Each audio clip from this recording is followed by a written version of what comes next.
So that's what we intend to fund out of that second bucket. We also list evaluation criteria. And the criteria that we list in the draft document, those come essentially directly from the Restore Act itself. One of the questions that we ask is, what do you think about these particular criteria, how they might be refined, and additional criteria that the council could embrace for the next version of this plan. So I'd be really interested to hear if you have thoughts on that one. And then the third big thing that we draw out here is the selection process. How is the council going to actually pick and fund projects? And briefly, the plan calls for the council members themselves, the 6 federal agencies in the 5 states, to submit their projects and programs to the council, because the Restore Act makes very clear that it is the federal agencies in the 5 states who have to ultimately carry these projects and programs out. It raises an important question. How can the public, how can organizations who want to submit projects and programs for the council do so? And there are a couple of avenues for that. We're working on our website right now. I mentioned we have this great budget of 0, but we've got a website right now that actually the Coast Guard has lended to the council, and we plan to refine it and make it better over time, and hopefully allow an opportunity for some collaboration and exchange of ideas actually on the web. And the other important avenue for people to submit ideas, each one of the council members, the 5 states and 6 federal agencies, will be thinking about the ways in which they want to consider the projects and programs that they will submit. And so they're all going to have, I think, a slightly different approach to how they'll consider ideas. So that will be something, I think, that all of us will want to closely watch and participate in. We'll next go to, just briefly, and I promise I'm almost done, the state expenditure plans. And here, the first point up here is an important one to stress. And I'm in, if you were back on that chart of the different buckets, well, this is now into the third bucket. So the state expenditure plans are broader in scope in how that money can be used. It's explicit in the Restore Act that not only can money be used in that bucket for ecosystem restoration, but also for economic development projects.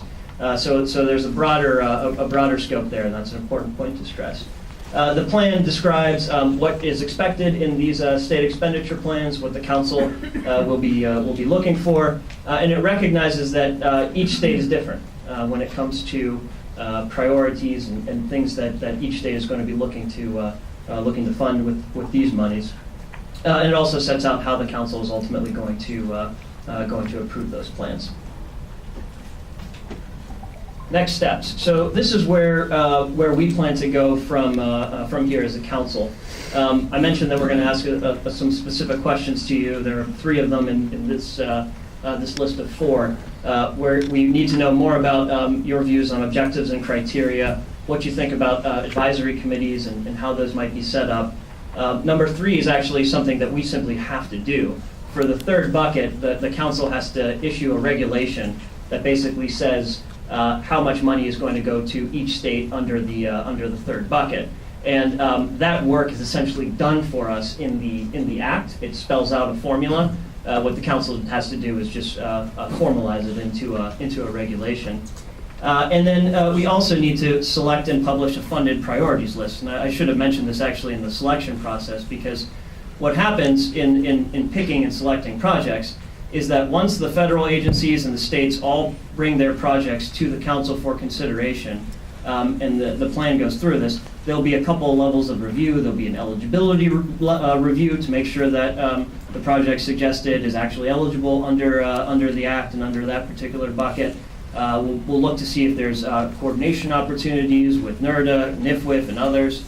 And then ultimately, the council will put together what's called a funded priorities list, which really is a list of projects and programs that can be funded with Bucket 2 money. And that list will go back out for public comment and review. So you have a chance at that stage to look at it, see what what your views are on the projects and programs the council's considering funding. We'll take input on that draft list and refine it accordingly. And then ultimately, once we've got a good list, we have to look at, how much money do we actually have, and make some decisions as to what would actually be funded and how dirt would begin to move. So that's what's represented here under number 4 about a funded priorities list.